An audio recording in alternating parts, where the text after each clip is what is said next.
पूर्ण हादरत होतं. हादरताना कान बधीर झालते. आमचं भाग्य मानते की आम्हाला रॉकेट लॉन्च पाहायला मिळालं. तर वाटलं पण नव्हतं की मी एअरप्लेन मध्ये बसेल म्हणून. रॉकेट लॉन्च केले आणि ते सक्सेस झाल्याने आम्हाला बघायला मिळाले. हे आमचं नशीब आहे. गोंदवले बुद्रुक येथील श्री संत गाडगे महाराज माध्यमिक आश्रमशाळेच्या विद्यार्थ्यांनी एक मोठी कामगिरी साध्य केली. विज्ञान प्रेरणा अभियान अंतर्गत या विद्यार्थ्यांनी भारताच्या प्रमुख अंतराळ संशोधन केंद्राला अर्थात इस्रोचा अभ्यास दौरा केला असून या दौऱ्याहून परतल्यानंतर त्यांच्या शाळेत जल्लोषात स्वागत करण्यात आलं. संस्थेचे संचालक बाळासाहेब माने यांनी या विद्यार्थ्यांचे पुष्पहार घालून स्वागत केलं. ढोल ताशांचा गजर, टाळ्यांचा कडकडाट अशा वातावरणात रथातून या विद्यार्थ्यांची गावातून भव्य मिरवणूक काढण्यात आली. यावेळी ग्रामपंचायतीच्या वतीनं सरपंच जयप्रकाश कट्टे, उपसरपंच संजय माने यांनी विद्यार्थ्यांचा सत्कार केला. महाराष्ट्र शासनाच्या इतर मागास बहुजन कल्याण विभागामार्फत विद्यार्थ्यांमध्ये विज्ञानाविषयी जिज्ञासा, संशोधनाची आवड आणि वैज्ञानिक दृष्टिकोन विकसित करण्याच्या उद्देशानं विज्ञान प्रेरणा अभियान राज्यभर राबवले जात आहे. मंत्री अतुल सावे यांच्या संकल्पनेतून आश्रमशाळांमध्ये विद्यार्थ्यांच्या विशेष इस्रो सहलीचं आमंत्रण देण्यात आलं होतं.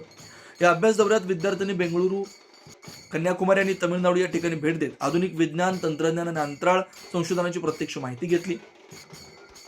रॉकेट प्रक्षेपण प्रक्रिया, उपग्रह निर्मिती आणि वैज्ञानिक संशोधनाच्या विविध विभागांची त्यांनी जवळून पाहणी केली.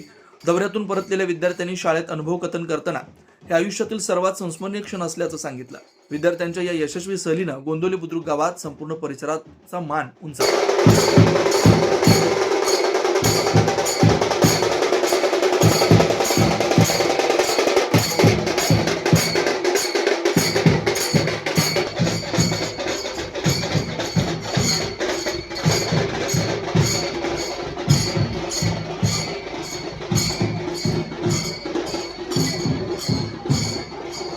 तारांगणात त्या तारांगणात खूप आकाश संशोधन आणि पृथ्वीच्या शेजारील उपग्रह अनेक तिथली माहिती सांगितली. त्यानंतर पिंपरी चिंचवड येथील जे कलर्स ब्रेक यांविषयी काही माहिती सांगितली. त्या इस्रो या संस्थेला भेट दिली.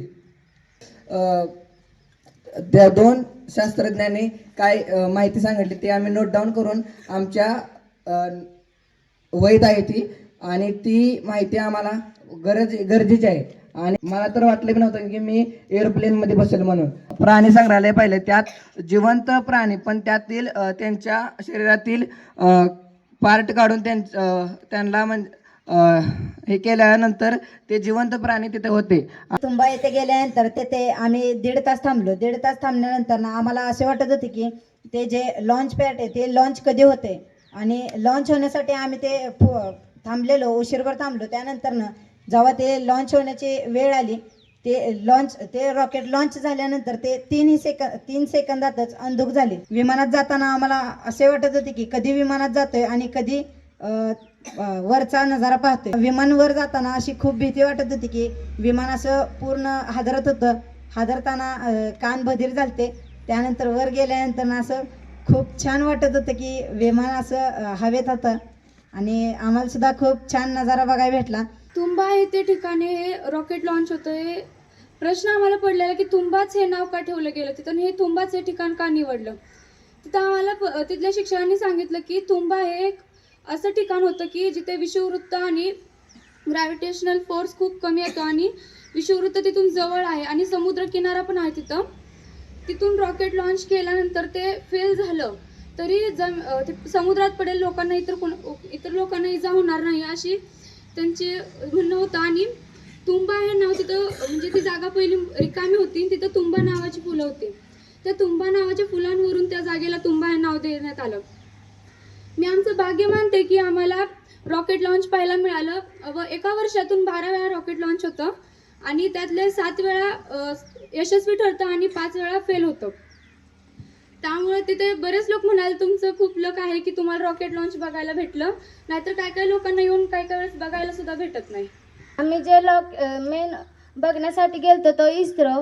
त्या इस्रोमध्ये तुंबा येथे ते रॉकेट लॉन्च केले आणि ते सक्सेस झाल्याने आम्हाला बघायला मिळाले. हे आमचं नशीब आहे आणि मिळाले. बघायचे होल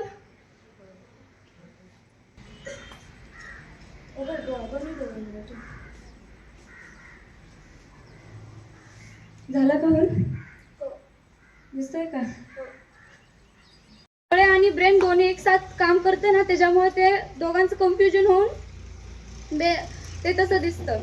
आपल्या डिपार्टमेंटचे जे मंत्री आहेत सावे साहेब, यांना मी धन्यवाद देतो आणि त्यांचे आभार मानतो की ज्यांच्यामुळं आपल्या शाळेतील या गोरगरीब पोरांना आज विमानात बसून इस्रोसारख्या अंतराळ संशोधन केंद्राला भेट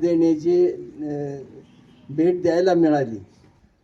आज ही मुलं इथं आल्यानंतर आणि त्यांनी अनुभव सांगितल्यानंतर तुमच्या मुलांमध्येही अशी एखादी प्रेरणा नक्कीच निर्माण झाली असेल की आपणही जर परीक्षा दिली आणि पास झालो तर आपल्यालाही असंच विमानात बसून अंतराळ संशोधन केंद्र बघायला मिळेल. ही खरोखर आपल्या शाळेची एक अभिमानाची बाब आहे की संपूर्ण जिल्ह्यातच नाही तर आपल्या विभागामध्ये, पुणे विभागामध्ये जे 5 जिल्हे येतात, या 5 जिल्ह्यामध्ये फक्त मला वाटतं सांगली आणि कोल्हापूरचे 2 विद्यार्थी होते आणि ते 11वीचे होते, पण 9वीचे विद्यार्थी फक्त आपल्या शाळेचे होते. आणि ही खरोखरच अभिमानाची बाब आहे. तुम्ही इथं आल्यानंतर तुमच्याकडून ज्या आमच्या अपेक्षा असतात, तुम्ही शिकावं, तुम्ही काहीतरी बनावं, तुम्ही मोठं व्हावं आणि शाळेचं आणि तुमच्या कुटुंबाचं नाव मोठं करावं, ही अपेक्षा तुम्ही पूर्ण करताय हे बघून मला समाधान वाटतं आहे.